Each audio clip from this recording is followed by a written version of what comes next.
Hello everyone, welcome back to my channel. So today we are going to discuss about the topic strategic linkage to staffing, compensation and performance management. तो staffing का मतलब क्या होता है, इन तीनों topic पे जो डिटेल्ड वीडियो है वो हम ऑलरेडी डिस्कस कर चुके हैं, जिसमें हमने इनके ऑब्जेक्टिव, इनकी प्रोसेस, कंपोनेंट्स को डिस्कस किया है।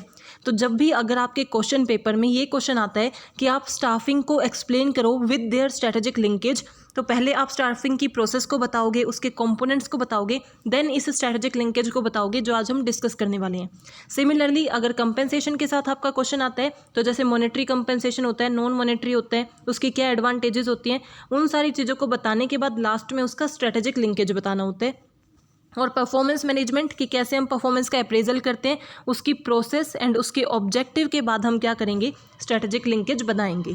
तो जो हम ये डिस्कस करते हैं, स्ट्रेटेजिक लिंकेज क्यों आता है, बिकॉज हमारा जो टॉपिक है वो किस सब्जेक्ट के अंदर आ रहा है, SHRM। SHRM का मतलब क्या होता है, स्ट्रेटेजिक ह्यूमन रिसोर्स मैनेजमेंट। अगर हम स्टाफिंग की बात करें, परफॉर्मेंस मैनेजमेंट की बात करें, कंपनसेशन की बात करें, तो वो किसके कॉन्सेप्ट है, HRM की। तो इनकी प्रोसेस क्या होती है, ऑब्जेक्टिव क्या होते हैं, ये तो ह्यूमन रिसोर्स मैनेजमेंट का पार्ट है जो हम डिस्कस कर चुके हैं, और प्लेलिस्ट के अंदर आपको वीडियोस में मिल जाएंगी। इनके ऊपर डिटेल्ड वीडियो है कि इनका क्या प्रोसेस होता है, क्या ऑब्जेक्टिव होते हैं, क्या कंपोनेंट होते हैं। जब भी हम स्ट्रेटेजिक ह्यूमन रिसोर्स की बात करते हैं तो उसके अंदर हमारा क्या एक्स्ट्रा जुड़ जाता है, एस प्लस HRM ही हमारा क्या बनता है, SHRM। तो SHRM क्या करता है, जितने भी HRM के अंदर फंक्शंस होते हैं, जैसे रिक्रूटमेंट करना, स्टाफिंग करना, कंपनसेशन, परफॉर्मेंस मैनेजमेंट, उन सब को S के साथ जोड़ देता है। And S stands for strategy, यानी कि ऑर्गेनाइजेशन की जो स्ट्रेटजी है उसके साथ जब हम ह्यूमन रिसोर्स के फंक्शंस को जोड़ देते हैं, that is strategic human resource management. और staffing, compensation and performance management को स्ट्रेटजी से कैसे लिंक किया जाता है, वही आज हम डिस्कस करेंगे। तो सबसे पहले हम डिस्कस करते हैं स्ट्रेटेजिक लिंकेज ऑफ स्टाफिंग। तो स्टाफिंग को हम स्ट्रेटजी से लिंक करें उससे पहले आपको ये पता होना चाहिए कि बेसिकली हम कौन सी स्ट्रेटजीज से लिंक करते हैं। तो हमारी अगर हम बिजनेस की स्ट्रेटजी बोलें तो बिजनेस लेवल पे हमारी 3 स्ट्रेटजी होती हैं, cost differentiation strategy, cost strategy, differentiation strategy and focus strategy. ये 3 हमारी स्ट्रेटजी होती हैं, उसी बेस पे हम क्या करते हैं, लिंकेज करते हैं। और कॉस्ट स्ट्रेटजी का मतलब क्या है, ये भी हम अपनी वीडियोस में डिस्कस कर चुके हैं, बट बिकॉज आज अपन लिंकेज कर रहे हैं तो मैं आपको एक बार रिपीट कर देती हूँ कि इन स्ट्रेटजीज का मीनिंग क्या होता है। कॉस्ट स्ट्रेटजी क्या है कि कॉस्ट पे आप फोकस करते हो, आपका जितना भी काम होता है, जो भी आप स्ट्रेटजी बनाओगे, जो भी एक्टिविटीज़ आप करोगे, उसका मेन एम्फेसिस, मेन फोकस किस पे होगा कि ऑर्गेनाइजेशन की ओवरऑल कॉस्ट रिड्यूस हो जाए। तो वो हमारी होती है कॉस्ट की स्ट्रेटजी। देन हमारी होती है डिफरेंशिएशन स्ट्रेटजी। डिफरेंशिएशन स्ट्रेटजी देखो नेम ही सजेस्ट कर रहे हैं कि ये किस पे फोकस करते हैं, आप अपनी ऑर्गेनाइजेशन को जितने भी आपके कंपटीटर्स हैं जो आप जैसा ही प्रोडक्ट प्रोवाइड कर रहे हैं उनसे डिफरेंट, यूनिकली आइडेंटिफाई करा सको, वो होती है डिफरेंशिएशन स्ट्रेटजी। कि आप अपने कस्टमर्स को कुछ ऐसा दो जो बाकी नहीं दे रहे, ताकि वो आपको बाकियों से अलग कर सके, डिफरेंशिएट कर सके और आपके साथ ही बने रहे। एंड फोकस स्ट्रेटजी क्या होती है, फोकस स्ट्रेटजी का मतलब होता है यानी कि पूरे मार्केट पे करने की बजाय कि आप पूरे मार्केट को सर्व कर रहे हो, इसकी बजाय सिर्फ एक पर्टिकुलर एरिया को सर्व करो, एक पर्टिकुलर सेगमेंट को सर्व करो, दैट इज़ फोकस स्ट्रेटजी। कि आप सिर्फ एक पर्टिकुलर एरिया पे ही फोकस करो। जैसे अगर आप कोई प्रोडक्ट बना रहे हो तो ऐसा तो हो ही नहीं सकता कि हर कोई उसको कंज्यूम करे, हर कोई उसको लाइक करे। तो आप सिर्फ एक टारगेट मार्केट चुन लो, सारे जो मार्केट है उसमें से पर्टिकुलर टारगेट को चुन लेना कि हम पर्टिकुलर इन्हीं के लिए प्रोडक्ट बनाएंगे और इन्हीं को सर्व करेंगे, दैट इज़ फोकस स्ट्रेटजी। और फोकस के अंदर हमारी क्या हो सकती है, फोकस कॉस्ट भी हो सकती है एंड फोकस डिफरेंशिएशन भी हो सकती है। कि जो टारगेट हमने चुना है उसको हम कॉस्ट के बेस पे डील करेंगे या फिर डिफरेंशिएशन के बेस पे डील करेंगे। So now start with the linkage. अब लिंकेज में हमने ऊपर जो स्ट्रेटजी ले रखी है वो क्या लिख रखी है, डिफेंडर, प्रोस्पेक्टर एंड एनालाइजर। तो डिफेंडर को हम क्या बोल सकते हैं कि वो कॉस्ट रिडक्शन वाली स्ट्रेटजी है, कि वो कॉस्ट कंसंट्रेशन है, कॉस्ट पे फोकस कर रहे हैं। प्रोस्पेक्टर स्ट्रेटजी क्या होती है, जो डिफरेंशिएशन भी बोल सकते हो आप इसे, और एनालाइजर हमारी क्या होती है, जो मिक्स होती है। नाउ फर्स्ट इज स्टाफिंग के अंदर करना क्या होता है, हमें रिक्रूट करना कि हम किस तरीके की एम्प्लॉयज़ को लेके आएंगे, अगर हमारी ऑर्गेनाइजेशन में वैकेंसी है तो वो किस तरीके से फुलफिल करी जाएगी, तो वही हमारा स्टाफिंग होता है। तो इसके अंदर हम कैसे यूज़ करते हैं, जब डिफेंडर स्ट्रेटजी होगी find change threatening and focus on improving efficiency. कि डिफेंडर स्ट्रेटजी क्या है, जो कोस्ट के ऊपर फोकस कर रही है, कोस्ट के ऊपर फोकस है, इसका मतलब कि वो सोचती है कि उनकी जो पैसा लग रहा है ना, एक्सपेंसेस लग रहे हैं, वो कम से कम लगें, इसलिए वो चेंज को अडॉप्ट ही नहीं करती। जैसे आप कोई कुछ भी काम फिलहाल कर रहे हो, अगर आप कोई चेंज करोगे, नई टेक्नोलॉजी लेके आओगे, तो उसमें ऑब्वियसली आपके पैसे लगेंगे। बट डिफेंडर वाले जो कोस्ट पे फोकस करते हैं, वो कभी भी पैसा नहीं लगाना चाहते। वो क्या करते हैं, चेंज से बचते हैं, चेंज को थ्रेट समझते हैं और जो करंटली वर्क कर रहे हैं उसी पे फोकस रहते हैं। प्रोस्पेक्टर क्या होते हैं, जो डिफ्रेंसिएशन स्ट्रेटजी है। तो डिफ्रेंसिएशन का मतलब कि आप नई नई चीज़ लेके आना चाहते हो, तो नई नई चीज़ तो आप तभी लाओगे ना जब चेंज आप करोगे, तभी आप न्यू प्रोडक्ट और न्यू मार्केट लेके आओगे। तो इनका मतलब क्या है, प्रोस्पेक्टर किस पे फोकस करते हैं, एक्सप्लॉइट करने पे, नई नई चीज़ों को डेवलप करने पे। और एनालाइजर दोनों के बीच में वर्क करते हैं कि करंटली पे भी फोकस हो और न्यू चीज़ों पे भी फोकस हो। एक चीज़ याद रखना, डिफेंडर कोस्ट वाली है, प्रोस्पेक्टर डिफ्रेंसिएशन और एनालाइजर एक मिक्स है दोनों का, ठीक है। Now manager have narrow specialised skill. कि जब हम स्टाफिंग करते हैं डिफेंडर स्ट्रेटजी के अंदर, तो कैसे लोगों को मीन्स कैसे लोगों को लेके आते हैं अपनी ऑर्गेनाइजेशन के अंदर, जो स्पेशलाइज्ड स्किल के होते हैं, जिनके अंदर एक पर्टिकुलर स्पेशल स्किल हमें चाहिए होती है। जैसे फाइनेंस मैनेजर है, तो वो फाइनेंस मैनेजर किस किस चीज़ में स्पेशलाइज होना चाहिए, एक बेस्ट स्किल्स उनके अंदर क्या होनी चाहिए, उसके बेस पर रिक्रूटमेंट करते हैं। बट प्रोस्पेक्टर में कैसे किया जाता है, वैरायटी ऑफ स्किल। अब आप अपनी ऑर्गेनाइजेशन में किसी को लेके आ रहे हो और आप चाहते हो कि कॉस्ट रिडक्शन हो, तो आप क्या सोचोगे कि ऐसा आ जाए जो पर्टिकुलर टास्क उसे करना है ना, उसमें वो बेस्ट परफॉर्म कर रहा हो। लेकिन अगर आपको इनोवेशन करनी है, नया नया प्रोडक्ट लेके आने हैं, जो हम प्रोस्पेक्टर में करते हैं, तो आपको कैसे कैसे एम्प्लॉयज़ चाहिए होंगे जो नए नए आइडियाज़ दे सकें, अट्रैक्टिव क्रिएटिव आइडिया दें। तो आप वैरायटी ऑफ स्किल्स लेके आते हो। तो प्रोस्पेक्टर में हम क्या करते हैं, वैरायटी ऑफ स्किल्स लेके आते हैं। एंड इसके जो हमारी इससे पहले थी डिफेंडर में, उसमें स्पेशलाइज्ड स्किल, और इसमें दोनों तरीके की, कि कुछ हमारे स्पेशलाइज्ड स्किल वाले होंगे, कुछ वैरायटी ऑफ स्किल्स वाले होंगे। Then consist of financial and production expert. कि जब आपकी डिफेंडर स्ट्रेटजी होती है ना, वो कब किसकी स्टाफिंग के लिए यूज़ की जाती है, जब आपको फाइनेंस में या प्रोडक्शन के लोगों को रिक्रूट करना होता है, उस टाइम पे आप क्या करते हो, डिफेंडर स्ट्रेटजी का यूज़ करते हो। जब आपको मार्केटिंग के लोगों का यूज़ करना होता है, रिसर्च एंड डेवलपमेंट के लिए चाहिए होते हैं, तो आप किसका यूज़ करते हो, आपकी प्रोस्पेक्टर स्ट्रेटजी का। तो देखो, अगर आप फाइनेंस और प्रोडक्शन वाले लेके आ रहे हो, तो उसके लिए स्टाफिंग के लिए कौन सी स्ट्रेटजी होगी, आपकी डिफेंडर, और इसके लिए आपकी क्या होगी, प्रोस्पेक्टर। क्यों, क्योंकि फाइनेंस वालों को क्या करना है, एक पर्टिकुलर उनको जैसे अकाउंट्स बनानी है, P&L बनाना है, बैलेंस शीट बनानी है, तो ऑलरेडी डिफाइंड है कि ये काम उन्हें करने हैं। तो वो क्या काम है, स्पेशलाइज्ड है। तो स्पेशलाइज्ड काम कौन करते हैं, जैसे फाइनेंशियल प्रोडक्ट करने के, तो ये सारे किसके अंदर आएंगे, डिफेंडर।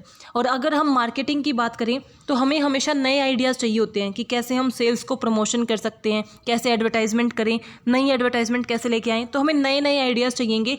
इसीलिए मार्केटिंग और रिसर्च के लिए हम किसको लेके आते हैं, डिफेंडर की जगह प्रोस्पेक्टर का यूज़ करते हैं, इनोवेटिव को लेके आते हैं, जिसके अंदर वैरायटी ऑफ स्किल्स होती हैं। और इसमें दोनों तरीके के आ जाते हैं कि आप अगर एनालाइजर की बात करते हो, तो वो डिफेंडर वगैरह दोनों का मिक्सचर होती हैं। Now individuals hired at low level. यहाँ पे क्या किया जाता है, जब आपकी डिफेंडर स्ट्रेटजी होती है, लो लेवल पे हायर किया जाता है। जैसे आपको एज ए एम्प्लॉय हायर किया, बाद में आप लगातार काम करते हो, तो आपका प्रमोशन होता रहता है और आपकी पोस्ट बढ़ती रहती है। बट इसमें आप डायरेक्टली भी हायर लेवल पे हायर किए जा सकते हो, यानी कि बड़े लेवल पे सीधा आपको जॉब मिल सकती है। इसमें क्या होता है, एनालाइजर में मिक्सचर है दोनों का, कि कुछ हमारे क्या होंगे, लो लेवल पे हायर किए जाएंगे, कुछ हायर लेवल पे। इंटरनल सोर्स ऑफ रिक्रूटमेंट, ये सबसे बड़ा पॉइंट है, और यही एक्चुअल में स्टाफिंग को डिटरमाइन भी कर रहा है कि ये जो हमारी डिफेंडर स्ट्रेटजी है, ये प्रोस्पेक्टर है और ये एनालाइजर है। डिफेंडर को ही हम क्या बोलते हैं, कॉस्ट रिडक्शन, ये हमारी डिफ्रेंसिएशन, और ये मिक्स होता है इन दोनों का, चाहे आप फोकस बोल दो।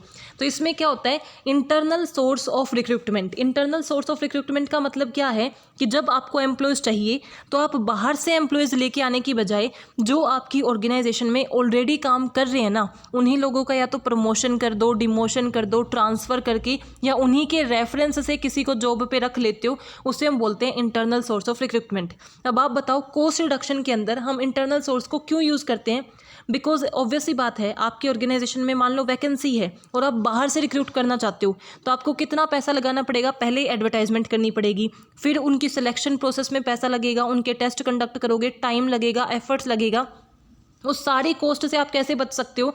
अगर ऑलरेडी जो एम्प्लॉयज़ आपके पास है उनको आपको ट्रेनिंग भी नहीं देनी पड़ेगी या फिर इतनी ज़्यादा ट्रेनिंग नहीं देनी पड़ती, ऑलरेडी आपके पास एम्प्लॉयज़ हैं, उनकी स्टाफिंग का, सिलेक्शन का, टेस्ट का ये कोई खर्चा आपका नहीं लगेगा। तो आप अपनी कॉस्ट को सेव करने के लिए ऑलरेडी जो एम्प्लॉयज़ हैं उन्हीं से वैकेंसी को फिलअप कर लेते हो इन कॉस्ट रिडक्शन स्ट्रेटजी, या फिर हम क्या बोल सकते हैं डिफेंडर के अंदर। और प्रोस्पेक्टर के अंदर हम क्या करते हैं, बाहर से लेके आते हैं, इंटरनल नहीं लेते, बाहर से लेके आते हैं।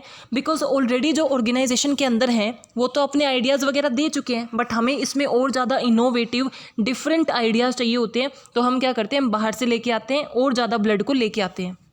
एंड इसके अंदर हमारे क्या होते हैं, मिक्सचर ऑफ सोर्सेज कि हमारे इंटरनल और एक्सटर्नल दोनों यूज़ किए जाते हैं।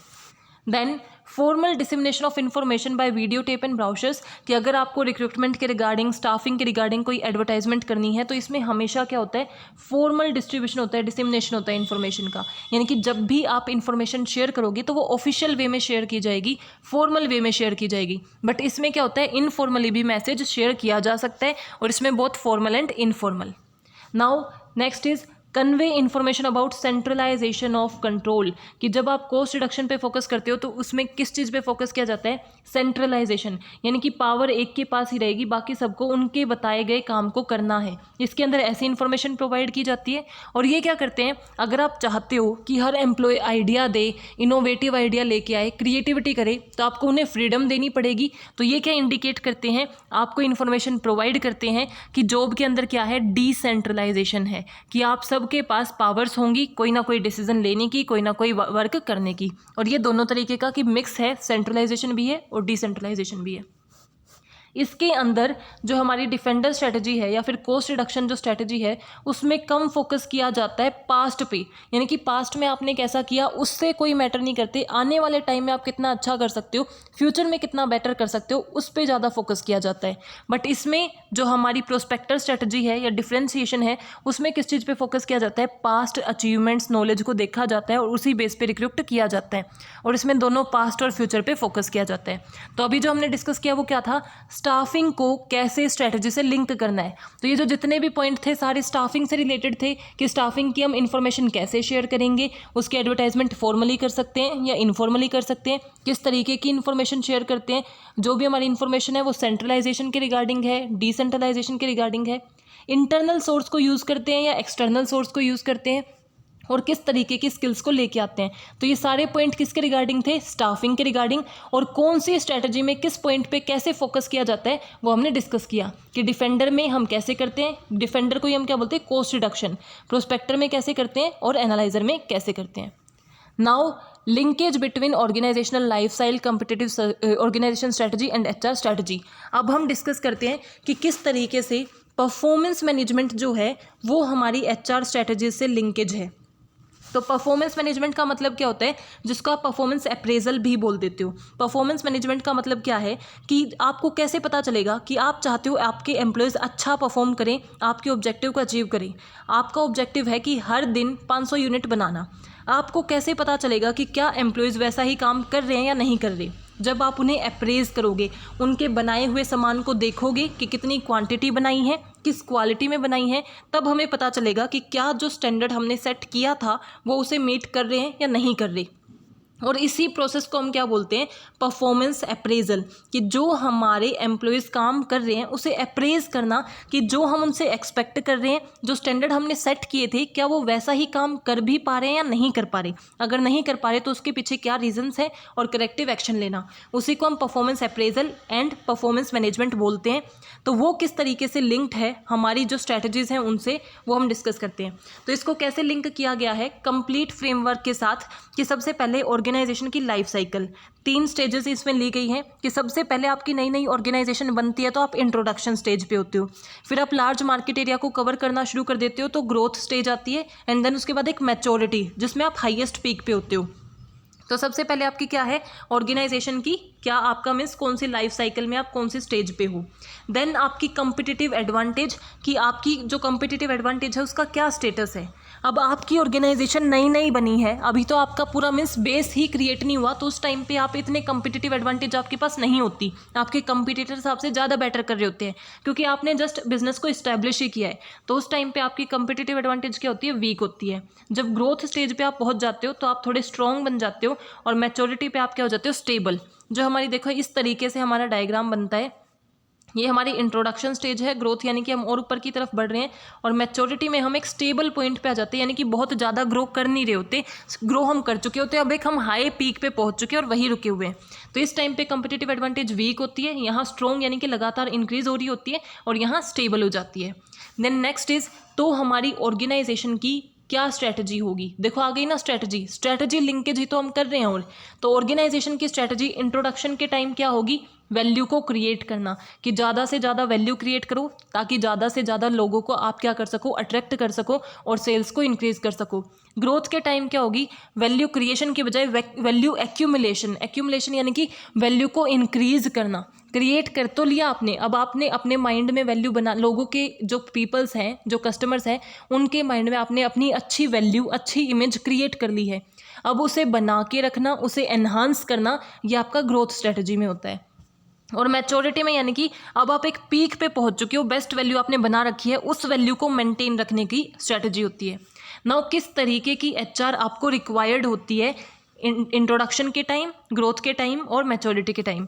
अगर आपका इंट्रोडक्शन का टाइम है तो उस टाइम पे आपको किस तरीके की एचआर चाहिएगी, जो इनोवेटिव हो, क्योंकि आपने नया नया इस्टेब्लिश किया तो आप चाहते हो इनोवेटिव, रिस्क टेकिंग और लॉन्ग टर्म ओरिएंटेड पर्सन आपकी ऑर्गेनाइजेशन में हो। बिकॉज आप शुरू में ये नहीं कह सकते कि हमें इतनी सैलरी देंगे, इतना प्रॉफिट होगा। उन्हें लॉन्ग टर्म ओरिएंटेशन दिखाना पड़ेगा कि अभी तो बस इस्टेब्लिश हुआ है, आने वाले टाइम में ग्रो भी होगी। और जब आप ग्रोथ के स्टेज पे हो तो कैसे होने चाहिए, फ्लेक्सिबल और कोऑपरेटिव, जो ऑर्गेनाइजेशन के साथ कोऑपरेट करके चलें। और मैच्योरिटी के टाइम एफिशिएंट होने चाहिए, जो रिसोर्सेज को अच्छे से यूटिलाइज कर सके, कॉस्ट को रिड्यूस कर सके, और result with low level of risk, कि रिस्क थोड़ा कम ले।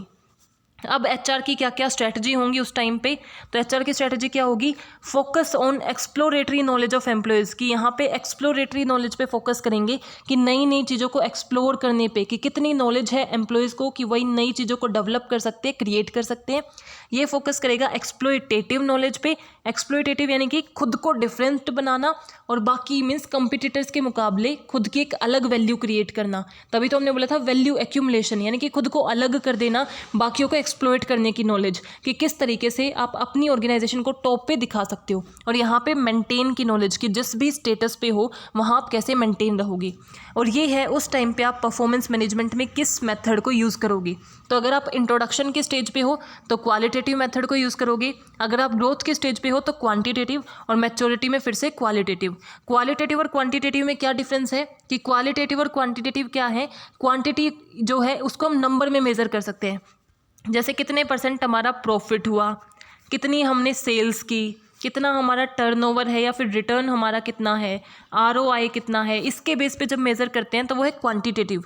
लेकिन क्वालिटेटिव जिसे आप नंबर में मेज़र नहीं कर सकते, जैसे एम्प्लॉय कितने सेटिस्फाई हैं, कस्टमर कितने सेटिस्फाई हैं, कस्टमर की कितनी वैल्यू क्रिएट हुई, कितने डिलाइटेड हैं, तो ऐसे मेथड्स को हम क्या करते हैं, यूज़ करते हैं। तो ये लिंकेज था परफॉर्मेंस मैनेजमेंट का। तो परफॉर्मेंस मैनेजमेंट में हम कैसे लिंक करते हैं, सारी चीज़ों को एक दूसरे के साथ जोड़ते हुए, और इसके सबसे 3 बिगेस्ट कॉम्पोनेंट क्या हैं, ऑर्गेनाइजेशन की स्ट्रैटेजी, एचआर की स्ट्रैटेजी और परफॉर्मेंस मैनेजमेंट, यानी कि जो परफॉर्मेंस मैनेज के अंदर हम टूल यूज़ करेंगे वो। इस तरीके से हम इसका लिंकेज प्रोवाइड करते हैं। Now compensation strategies. Compensation strategies क्या होती हैं, यानी कि आप किस तरीके, आपकी ऑर्गेनाइजेशन में अगर कोई काम कर रहा है तो ऑब्वियस सी बात है वो बदले में कुछ तो पाएगा। अगर आप किसी ऑर्गेनाइजेशन में काम करते हो तो आप सैलरी, इंसेंटिव एक्सपेक्ट करते हो, तो उनको हम स्ट्रैटेजी से कैसे जोड़ते हैं, सैलरी रिम्यूनरेशन को ही हम क्या बोलते हैं, कंपेंसेशन। तो कंपेंसेशन को किस तरीके से हम अपनी ऑर्गेनाइजेशन की स्ट्रैटेजी से जोड़ेंगे, that is linkage of compensation. तो इसे हम 2 तरीके से करेंगे, मैकेनिस्टिक एंड ऑर्गेनिक।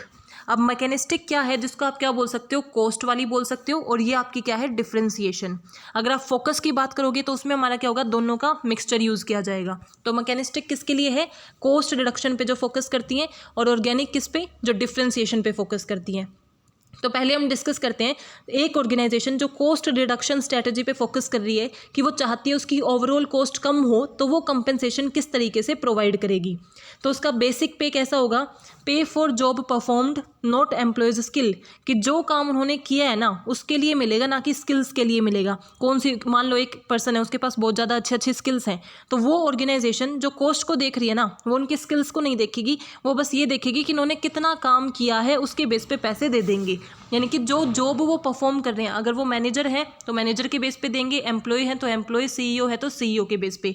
ये नहीं देखेंगे कि एम्प्लॉय के पास भी मैनेजर वाली सारी एबिलिटी हैं तो इनको पैसे ज़्यादा मिलने चाहिए, ऐसा कुछ नहीं देखा जाता। उनकी स्किल पे ना फोकस करके कौन सी जॉब वो परफॉर्म कर रहे हैं उस पर फोकस किया जाता है कंपनसेशन के टाइम। सीनियोरिटी बेस्ड पे, यानी कि सीनियोरिटी बेस्ड पे है। अब इन ऑर्गेनाइजेशन में क्या होता है कि सबसे ज़्यादा जैसे सीईओ को मिलेगा, फिर मैनेजर को मिलेगा, फिर एम्प्लॉयज़ को मिलेगा, देन सुपरवाइजर, इस तरीके से मिलेगा। तो इसमें क्या होता है कि जो ज़्यादा सीनियर होते हैं उनको ज़्यादा पैसे मिलते हैं और जो उनसे यंग होते हैं उन्हें कम मिलते हैं। जो कॉस्ट पे फोकस करती है उन्हें।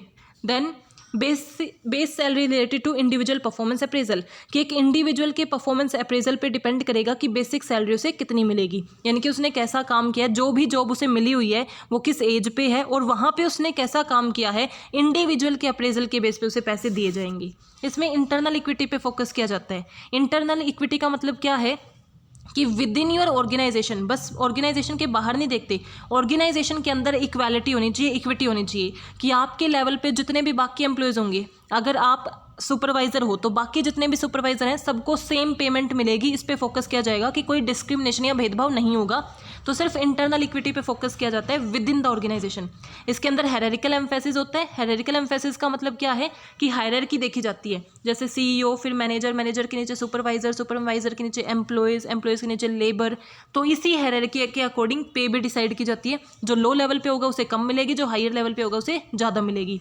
इसमें रिस्क इतना नहीं लिया जाता क्योंकि हम किस पे फोकस कर रहे हैं, हमारी कॉस्ट को रिड्यूस करने पे। और हमने इनिशियली ही डिस्कस किया था वीडियो में कि जब वो कॉस्ट रिड्यूस को फोकस करते हैं तो चेंज को वो थ्रेटनिंग मानते हैं, वो रिस्क लेना पसंद नहीं करते। इसमें क्वांटिटेटिव मेजर्स पे ज़्यादा फोकस किया जाता है और ये शॉर्ट टर्म फोकस्ड है।